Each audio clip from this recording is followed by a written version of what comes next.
Chers amis, soyez les bienvenus à cette série intitulée Un livre sur l'avenir. Je suis Oscar Lopez et j'ai le plaisir de partager avec vous le sujet d'aujourd'hui intitulé L'Égypte n'échappera pas, le wokisme dans la prophétie de Daniel 11. Merci à tous pour votre fidélité. Je vous donne la bienvenue, mais aussi à Itamar qui nous accompagne aujourd'hui. Bonjour et bienvenue à tous, c'est un plaisir de partager une nouvelle vidéo avec vous. Et comme d'habitude, on va se lancer sur un petit résumé du dernier sujet. Dernière chose qu'on a dit dans la vidéo précédente, c'était une comparaison entre la parabole de la vigne qu'on trouve dans Matthieu 20, versets 1 à 16. Et c'est l'histoire d'un vigneron qui a un vignoble et qui va récupérer des ouvriers dans la place du village à différentes heures de la journée. Il commence par la première heure, 3e, 6e, 9e et à la fin, 11e heure. Et ce qui est intéressant de cette histoire, c'est qu'à la fin de la journée, il va payer ses ouvriers, il va donner le même salaire pour tous, ce qui est assez étonnant. Mais bon, souvenons-nous que les paraboles sont avant tout des prophéties et qu'il faut les comprendre. Et ce n'est pas une histoire sur l'équité sociale ou laborale, mais c'est une histoire prophétique. Et cette histoire est la suivante. En Daniel 11, 41, on nous parle des 3 groupes qui échappent à la main du roi du Nord, donc Édom, Moab et les principaux des fils d'Ammon. Et on avait expliqué que ce groupe correspond au dernier groupe qui a été appelé à travailler dans le vignoble. Donc le premier groupe, c'est Future for America, et notamment l'œuvre particulière de Jeff Pippinger intitulée Le temps de la fin. Et cette œuvre est une œuvre magnifique, bien qu'il y ait des petits détails, mais ça n'enlève en rien l'importance à cette œuvre, qui a lancé le débat et l'intérêt pour la méthodologie biblique et aussi l'étude de Daniel chapitre 11 de 40 à 45, avec une révision aussi sur l'interprétation d'Uriah Smith qui était aussi erronée. Ce qui est intéressant, c'est que cette œuvre a lancé le débat public sur ce sujet. Ça a intéressé pas mal de gens et en 2019, au sein de l'Église adventiste, il y a un conflit doctrinal majeur et qui pousse beaucoup d'érudits et des sachants de l'Église adventiste à se séparer de l'Église ou bien ils ont été éjectés, séparés involontairement de l'Église. En tout cas, ça a eu lieu en 2019 et en 2024, il y a un éveil spirituel au sein de l'Église. Il y a beaucoup de gens qui commencent à s'intéresser aux prophéties de Daniel et Apocalypse. Ce qui est intéressant, c'est que pareil, même réaction, l'Église adventiste a expulsé beaucoup de personnes à partir de 2024, personnes qui étudiaient justement les prophéties de Daniel. Il y a beaucoup d'anciens ou des pasteurs même qui ont voulu s'intéresser à ces sujets, qui ont été expulsés en dehors de l'Église. Et c'est quelque chose qui se passe encore maintenant de nos jours? Oui, bien sûr, bien sûr. Je peux même témoigner, là. Je ne vais pas donner de nom parce que combien garder un peu l'anonymat pour les personnes, mais j'étais témoin d'une réunion dans laquelle j'étais invité. On m'a invité à partager le message avec une église et pour cette raison, le pasteur a radié, a expulsé son ancien d'église sans explication, sans rien, expéditif, direct. Et moi, il m'a envoyé un message, reste chez toi.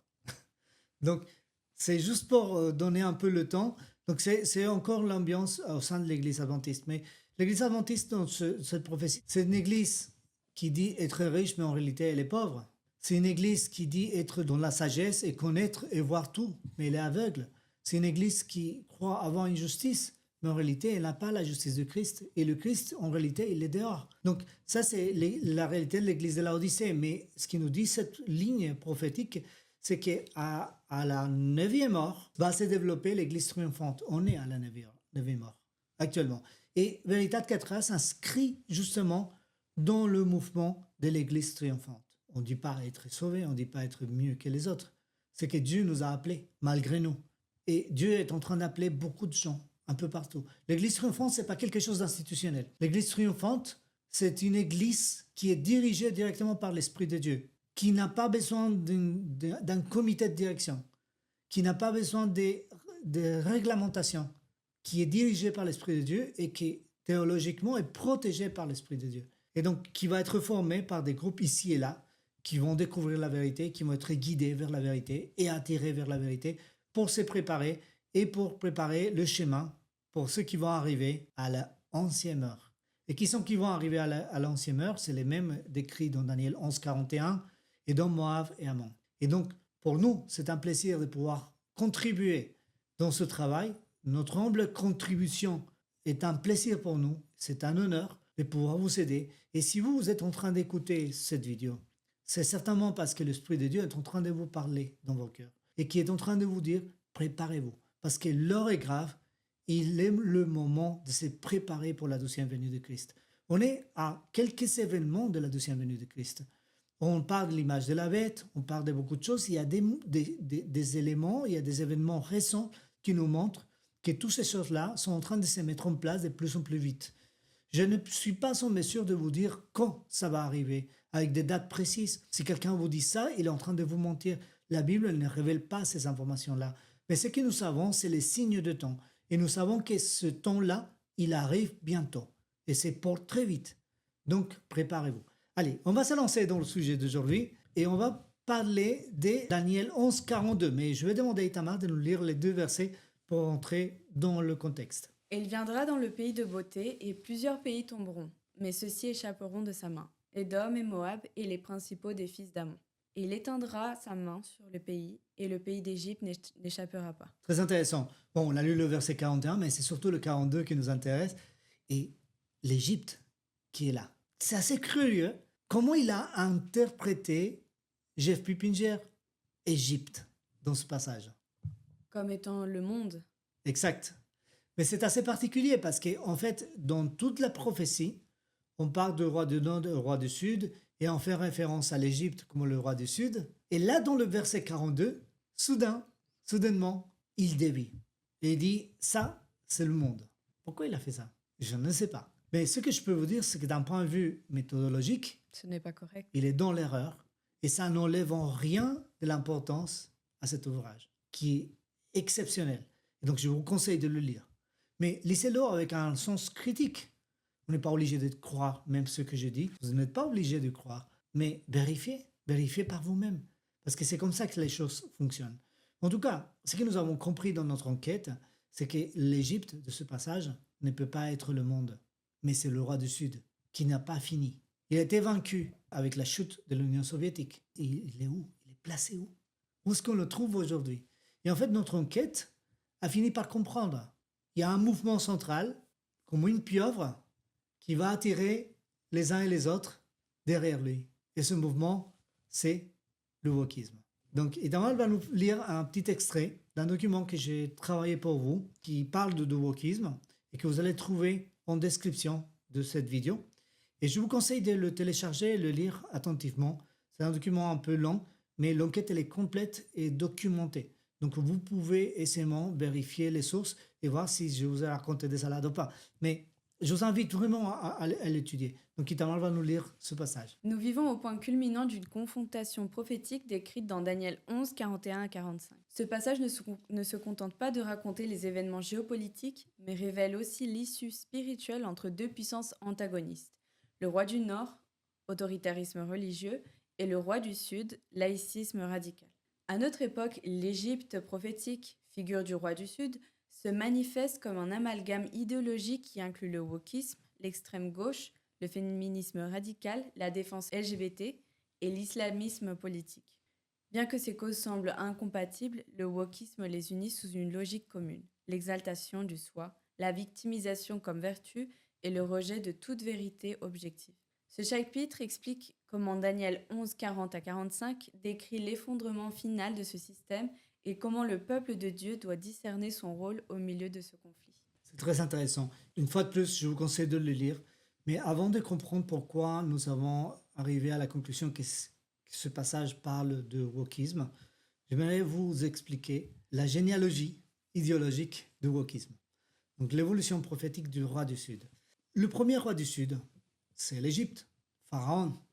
Pharaon qui va dire quoi à Moïse? Qui est Dieu pour que je l'obéisse? Exactement. Qui est Dieu? C'est un système qui ne reconnaît pas Dieu. C'est un système qui rejette l'image de Dieu. C'est un système qui cherche à établir des échelles de valeurs différentes de celles que Dieu établit. Donc c'est ça l'Égypte. Et le temps il passe Et les Égyptiens ont été dominés par qui? Ils ont été dominés par les Perses. Et qu'est-ce qui s'est passé? Et les Grecs sont arrivés, ont chassé les Perses. Après un certain temps, les Égyptiens, ils ont été dominés par les Perses. Et les Perses les ont très mal traités. Ils étaient esclaves des Perses. Mais quand les Grecs ont dominé les Perses, c'est Alexandre le Grand qui les a dominés, il est arrivé en Égypte en libérateur, en sauveur des Perses. Donc il a été reçu, il est devenu roi d'Égypte, sans même avoir lutté contre les Égyptiens. Et on lui a fait des cadeaux, et parmi les cadeaux qu'on a fait à Alexandre le Grand, il y avait une copie du livre des dieux Thoth. Et le dieu Thoth, c'est le dieu de la sagesse, c'est le secrétaire des dieux. C'est lui qui contient la sagesse, mais c'est aussi un livre de magie. Et quand Alexandre le Grand il commence à écouter ce qu'il raconte le livre de Thoth, il dit, mais c'est génial, parce que nous avons un dieu. C'est le dieu Hermès. Qui fait la même chose. Qui fait la même chose, c'est le même, hein, on parle de la même divinité, sauf que nous, on n'a pas de livre.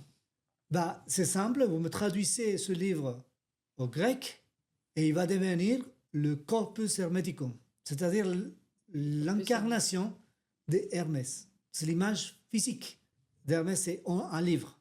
Et donc, il est appelé aussi le Hermès Trismegisto. Et dans ce livre-là, bah, c'est une copie du livre de Thoth, donc vient tout l'esprit d'Égypte, dans la gnose, l'identité fluide peut définir qui nous sommes, le langage créé, etc., etc. Donc il y a différentes choses qui vont être très évidentes dans cette traduction.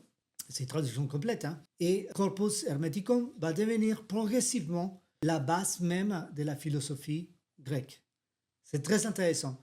Et par la suite, il y a l'illustration française. On a parlé du roi du Sud avec la France, et ce qu'il a accompli, et comment les événements qui ont été décrits dans la prophétie de Daniel 11 se sont accomplis même à la lettre. Donc c'est très intéressant. Mais on voit qu'avant la Révolution française, il a eu quoi? L'illustration française, c'est le siècle de lumière. C'est un peu à ce moment-là que toutes les idées un peu de la Révolution sont nées. Exactement. Oui, c'était la Révolution en gestation. Eux, ils ont commencé à dire, voilà, on va libérer la connaissance. Et ils sont inspirés de beaucoup de livres. Mais parmi ces livres qu'ils ont inspirés, il y avait le Corpus Hermès. Le Corpus Hermès, ou le Corpus Hermeticum. Et c'est très intéressant parce que eux, ils étaient inspirés. Et qu'est-ce qui va sortir de cette inspiration du Corpus Hermeticum? C'est la raison comme autorité suprême. Donc, si la raison est l'autorité suprême, qui a la raison? C'est nous-mêmes. C'est le moi-même. Donc, c'est l'exaltation de l'être humain. Chacun a sa propre vérité. Chacun sa vérité, exactement. À chacun sa raison. Et aussi la sécularisation de la morale. Donc, la morale, c'était une histoire des lois et pas quelque chose de spirituel. Ensuite, ces idées-là, ils vont donner lieu à la Révolution française, avec toutes les histoires qu'on connaît, y compris la blessure mortelle 1798, avec l'emprisonnement du pape Pie VI. On voit tout ce qui s'est passé, le rôle qu'ils ont accompli dans la prophétie. Ça a été prédit. Et la Révolution française va se caractériser par le culte de la raison. C'est quoi le culte de la raison? Ce que je pense, ça devient une religion. Et donc on met l'homme au centre de tout. Et la destruction de la justice sacrée et politique. Les ecclésiastiques qui sont chassés ou forcés à renoncer à leur foi, etc., etc. Et puis la Révolution française est passée. La France est redevenue un pays catholique, un peu libre, mais catholique quand même, avec les conséquences que la Révolution française a eues au niveau géopolitique pour l'Église catholique. Mais la France est redevenue un pays catholique. Donc ce n'est plus le roi du Sud, mais en fait le roi du Sud va migrer. Et la révolution bolchevique m'a été largement inspirée par le marxisme athée. Et en Union soviétique, on va développer la persécution religieuse, le matérialisme étatique et les luttes des classes. Tout ça basé sur la même philosophie qui vient d'Égypte. C'est intéressant. Et après la chute du communisme en Union soviétique, on avait l'air de dire le roi du Sud a disparu parce qu'on ne le voyait pas. C'est peut-être pour ça que Jeff Peppinger, en regardant, il dit, mais il est où le roi du Sud? Il a dit, je ne le vois plus. Donc, c'est peut-être pour ça, c'est une supposition, mais j'essaie d'imaginer. C'est peut-être pour ça qu'il a dit c'est le monde. Mais il n'avait pas prévu un mouvement qui s'est développé par la suite. C'est le wokisme. C'est une idéologie identitaire et qui est basée justement sur le corpus hermeticum. Et il est basé sur le marxisme athée. Il est basé sur le culte de la raison et tous les autres. Donc c'est la suite idéologique du roi du Sud. Et là, ça devient plus clair, j'espère. Et donc, la manifestation, les caractéristiques visibles du wokisme aujourd'hui, c'est l'autodéfinition. Je décide qui je suis. L'identité fluide, hein, non. Oui. Corpus hermeticum, c'est plus ou moins la même chose. Une justice émotionnelle. Pourquoi une justice émotionnelle? Parce qu'il ne s'agit pas de savoir si les choses sont correctes ou pas. Il faut juste savoir ce que nous ressentons par rapport aux choses. Et donc, la justice n'est plus une justice, mais c'est une vengeance. C'est une justice basée sur sa propre conception de la justice. Exactement. Chacun a sa justice. Et la vérité d'ailleurs, parce que la vérité est aussi fluide, hein. La vérité, c'est quelque chose qui est personnel à chacun. Il y a une justice émotionnelle. L'annulation, c'est quoi l'annulation? C'est quelqu'un qui n'est pas d'accord. On va le tuer socialement. C'est l'homicide social. Le boycott. Boycott. Et il y a un phénomène très courant en France. Bon, pour nos amis français, vous allez comprendre ce que je dis. Pour ceux qui m'écoutent à l'étranger, je vous conseille de faire des recherches et vous allez voir, c'est exactement ce que je suis en train de dire. C'est qu'en France, la majorité des artistes sont d'extrême gauche ou de gauche au moins, et ils sont wokistes. Parce que s'ils ne le sont pas, ils sont boycottés. D'ailleurs, il y a pas mal d'artistes en France qui ont été boycottés parce qu'ils n'étaient pas du parti. Donc, vous voyez, si quelqu'un n'est pas d'accord avec eux, il est annulé. La doctrine de l'annulation et le relativisme moral, c'est que la morale dépend de chacun, la notion de morale, ainsi que la vérité. Hein. La vérité est relative dans le wokisme. Tout ça, ce sont des idées et c'est une suite. Il y a un fil conducteur entre l'Égypte ancien et le wokisme. C'est pour ça que la prophétie en Daniel 11, 42 nous parle d'un Égypte qui n'échappera pas. C'est-à-dire que le wokisme va être vaincu par qui? Par le roi du Nord. Comme on a expliqué largement, le roi du Nord, c'est l'extrême droite religieuse. C'est le contraire du wokisme. Il y a un ordre extrême, mais les deux ils sont aussi liberticides. Hein. Et donc le wokisme est là pour être vaincu pour le roi du Nord, mais pas seulement. Il est là pour radicaliser et polariser et surpolariser la société au niveau mondial. Et c'est ce que nous sommes en train de voir aujourd'hui. C'est pas pour demain, hein. C'est pour il y a quelques années. Il y a quelques années, ça a commencé. Et aujourd'hui, on le voit de plus en plus. Les sociétés complètement polarisées. C'est l'échec massif du centrisme dans le monde entier. La politique centriste, équilibrée, a perdu dans le monde entier. A démontré son échec. Bon, nous on parle aussi de la France, mais qu'est-ce qu'a fait Macron? C'est un centrisme en échec. Moi, je ne fais pas de la politique, c'est juste des constats. Et cet échec est en train de pousser les gens à prendre part dans des extrêmes, que ce soit l'extrême droite ou l'extrême gauche. C'est la polarisation de la société. Et c'est l'œuvre du wokisme, l'œuvre de notre ami Mélenchon, qui a une politique complètement radicale, qui est aisément wokiste. Ce n'est pas un souci, je pense qu'il l'assume pleinement. Il assume aussi pleinement que c'est le chaos. Son œuvre, c'est faire le chaos, c'est faire le désordre. Et justement, ce désordre-là, il va finir par donner pouvoir à l'extrême droite. Et c'est l'extrême droite qui va établir l'image de la bête et la marque de la bête. Et notamment aux États-Unis. En France, on est un peu en retard par rapport à ce processus. Aux États-Unis, on est déjà sous la prise de pouvoir de l'extrême droite à cause du wokisme. Aux États-Unis. Et Donald Trump, il a un projet, comme je le dis, un projet de modification de la Constitution américaine. Et comme on l'a dit, comme on l'a expliqué aisément dans cette série, ce projet de modification de la Constitution américaine n'est autre chose que l'image de la bête.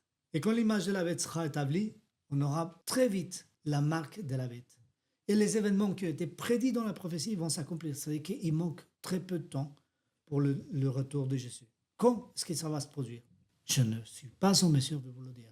Si quelqu'un vous le dit, il explique que dans la Bible, il peut sortir des éléments pour fixer une date, il est en train de vous mentir. Ce n'est pas vrai. Je ne peux pas le dire et personne ne peut le dire. Par contre, la Bible nous donne les signaux de temps. Les signes de temps. On voit ce qui est en train de se passer. Et on sait la séquence logique, la séquence prophétique. On sait où on est. Et je sais pertinemment, par des éléments factuels, que nous nous approchons de plus en plus de la deuxième venue de Christ. J'espère que ce sujet vous a intéressé, qui vous a induit à réfléchir sur ce qu'on est en train de dire. Donc, Daniel 11, 42, qu'est-ce qui va se passer? Le pays d'Égypte n'échappera pas. Voilà, donc c'est l'Égypte, c'est le symbole du roi du Sud, qui n'échappera pas. Il est là pour perdre, mais pas seulement. Il est là pour préparer le terrain pour le roi du Nord. Donc, voilà, j'espère que ce sujet vous a plu. Et comme toutes les bonnes choses ont une fin, on va terminer cette vidéo. Je vous remercie, je remercie aussi nos amis de Veritat 4A pour pour la production, post-production, pour tout le travail qui est fait autour.